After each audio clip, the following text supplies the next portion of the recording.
Welcome back to my YouTube channel Labwala academy. तो अभी हमारा जो डीएमएलटी का जो सीरीज चल रहा है क्लिनिकल पैथोलॉजी का, तो उसमें मेरा अभी टॉपिक चल रहा था सीएसएफ। तो सीएसएफ का जो ये नेक्स्ट पार्ट है, इसमें आज हम डिस्कस करेंगे। हमारा जो टॉपिक है सीएसएफ का, बायोकेमिकल एनालिसिस ऑफ सीएसएफ। तो जैसे कि हमने पढ़ा शुरू में, फिज़िकल के बारे में पढ़ा हमने, माइक्रोस्कोपी के बारे में पढ़ा हमने, तो उसी हिसाब से हम लोग अब बायोकेमिकल का स्टार्ट करेंगे कि सीएसएफ का जो बायोकेमिकल टेस्ट होता है उसमें क्या देखते हैं। तो देखिए कि बायोकेमिकल, पहले मैं आपको बता दूं कि शुरू में मैंने पीछे भी बताया था कि जो ग्लूकोज का जो लेवल होता है, तो ड्यूरिंग द बैक्टीरिया जब ग्रो करता है सीएसएफ के अंदर, तो उसका जो लेवल होता है वो डाउन हो जाता है। ठीक है। तो प्रोटीन तो हाई हो जाता है, लेकिन जो ग्लूकोज होता है वो हाई हो जाता है। तो ग्लूकोज और प्रोटीन दोनों बहुत इंपॉर्टेंट पैरामीटर है सीएसएफ का, कि जब भी सीएसएफ का टेस्ट होता है तो बायोकेमिकल में ग्लूकोज और प्रोटीन बहुत ज़्यादा इंपॉर्टेंट होता है। कि सीधा सीधा वो, जैसे कि वायरल है, बैक्टीरियल है, ट्यूबरक्लोसिस है, तो वहाँ पे उसके सेल्स में जब ऊपर नीचे बढ़ती हैं लिम्फोसाइट या पॉलीमॉर्फ, तो उस टाइम पे बायोकेमिकली भी चेंजेस उसमें आते हैं। तो मैंने शुरू में इसकी जब सीएसएफ का क्लास स्टार्ट किया था, तो फिजिकल में मैंने उसका कंपोजिशन भी वहाँ पे डिटेल में किया था कि कितना ग्लूकोज होता है, कितना प्रोटीन होता है, उसके अकॉर्डिंग ही उसमें इसका जो लेवल होगा वो डाउन और उसका अप होता है। बट यहाँ पे बेसिकली हम बायोकेमिकल में हमें क्या करना है, हमें बेसिकली बायोकेमिकल में देखना है कि सीएसएफ का जो टेस्ट है बायोकेमिकल का, वो किस तरह से किया जाता है। क्योंकि हम इसका यहाँ पे एग्जामिनेशन डिस्क्राइब कर रहे हैं, तो ऑब्वियसली वाली बात है, हम यहाँ पर इसका टेस्ट मेथड को यहाँ पे डिस्क्राइब यहाँ पर हम करने वाले हैं। ठीक है। तो देखिए यहाँ पे है कि biochemical and increase in protein in the commonest abnormality of CSF level high. ठीक है, level high in protein is the communication level. High protein should always be transmitted quantitatively. Various methods are available. The easiest in the turbidity metric using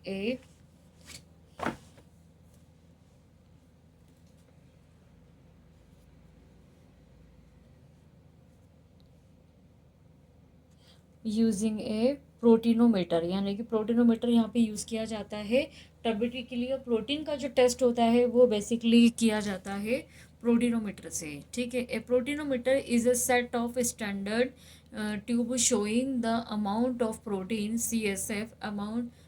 CSF same easy procedure for protein test. मतलब यहाँ पर normally हम बता रहे हैं कि जो protein का जो टेस्ट होता है वो बेसिकली प्रोटीनोमीटर से हम कर सकते हैं, कि उसमें टर्बिडिटी के बेस पे हम वहाँ पे जांच कर सकते हैं।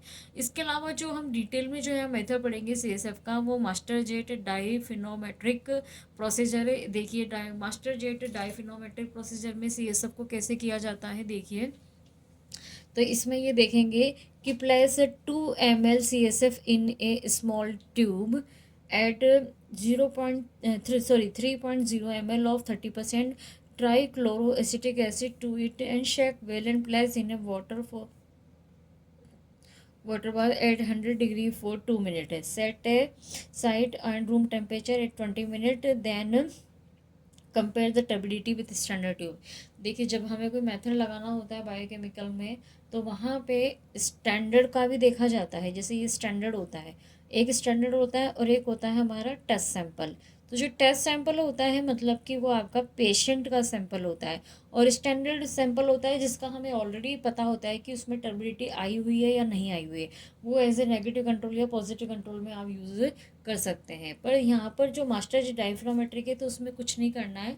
ट्यूब लेनी है, तो उसके अंदर 2 ml CSF लेके और 30% ट्राइक्लोरोएसिटिक एसिड का 3.0 ml मिलाएंगे। देन उसको 100 डिग्री वाटर बाथ पर 2 मिनट के लिए रखेंगे, और फिर उसके बाद उसको रूम टेम्परेचर पे निकाल लिया जाएगा।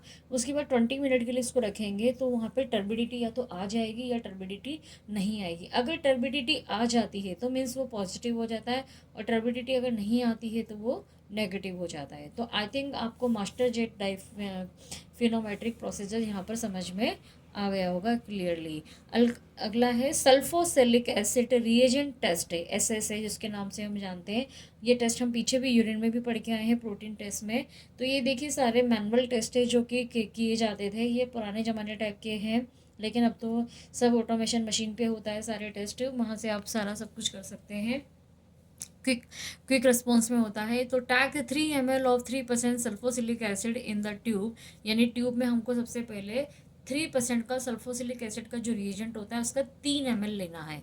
देन उसमें हम मिलाएंगे 8 ml सुपरनेटेड ऑफ क्लियर CSF, क्योंकि जैसे ट्यूब में CSF भरा पड़ा है तो जो नीचे वाला पार्ट है सेडिमेंट उससे माइक्रोस्कोपी होती है, और ऊपर वाला पार्ट मैंने आपको उस टाइम में बताया था कि 3 ट्यूब और 2 ट्यूब होती है, तो किस तरह से इनका पार्टीशन करते हैं टेस्टिंग के लिए। तो जो सुपरनेटेड वाला पार्ट होता है वो हम CSF का यूज़ करते हैं। Cloudiness of the test is compared with that standard tube, यानी कि यहाँ पर जो रिजल्ट आएगा वो बेसिकली किसके बेस पे आएगा, क्लाउडीनेस, यानी कि जैसे थोड़ा सा वाइटिश टाइप में अगर यहाँ पे दिखता है तो वो आपकी यहाँ पे टर्बिडिटी वहाँ पर बताई जाती है। ठीक है।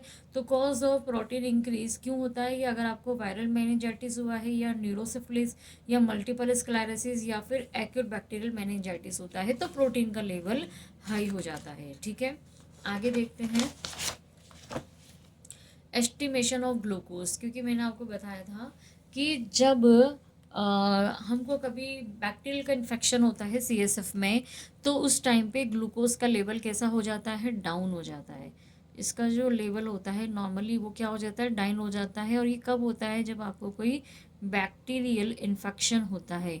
तो देखिए यहाँ पे है ना सब चीज़ एक दूसरे से जुड़ी हुई है, कि आपका कोई माइक्रोबियल इन्फेक्शन है या फिर आपका कोई मतलब बायोकेमिस्ट्री लेवल पे है या रूटीन लेवल पे है या फिजिकल लेवल पे है। फिजिकल सैंपल अगर आपका टर्बिड है तो ऑब्वियसली इसमें सेल होंगी, अगर सेल आ रही है तो मतलब बैक्टीरिया आ रहा है, बैक्टीरिया आ रहा है तो मतलब बायोकेमिकल में ग्लूकोज प्रोटीन के लेवल में भी ऊपर नीचे इसमें वैल्यू हो रही है। तो देखिए यहाँ पर ग्लूकोज में कि rapidly destroyed as well as glucose in the CSF is rapidly destroyed as well as collection of CSF. It is therefore important to carry out glucose estimation as fast as possible। यहाँ भी ये बताना चाह रहा है कि जैसे CSF का सैंपल लिया जाता है तो ग्लूकोज को हैंड टू हैंड डिटेक्ट करना होता है, अदरवाइज ये डिटोरिएट होना चालू कर देता है।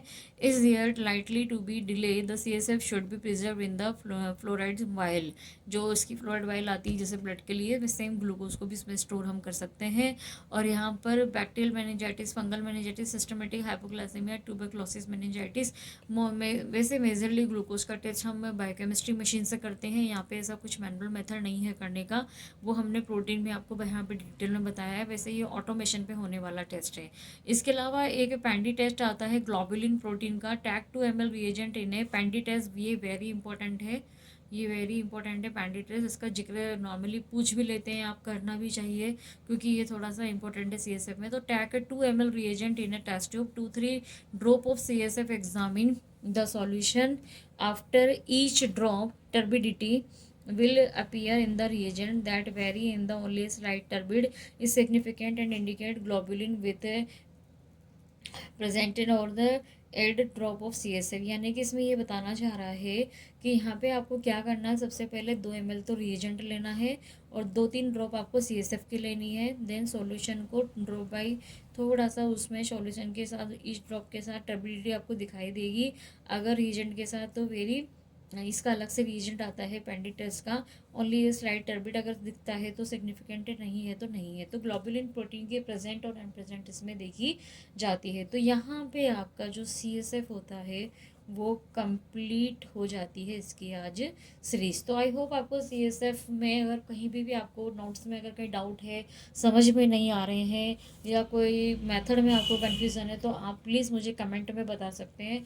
अगर आपको DMLT के नोट्स में अगर आपको कहीं और भी किसी नए टॉपिक पे चाहिए तो आप मुझे प्लीज़ कमेंट करिए, आपको उसके नोट्स प्रोवाइड हो कर दिए जाएंगे। इसलिए आप इसको चैनल को like and subscribe and share करेंगे तो सबके पास नोटिफिकेशन मिलेगा और आप मुझे कमेंट कर सकते हैं कि लेटेस्ट टॉपिक आपको क्या चाहिए, जो कि जिसके कि नोट्स आपको यहाँ पर चाहिए। तो आई होप आज की क्लास आपको समझ में आएगी। नेक्स्ट वीडियो में हम DMLT सीरीज के पैथोलॉजी के किसी नए टॉपिक पे हम डिस्कस करेंगे। तो आज के लिए थैंक यू।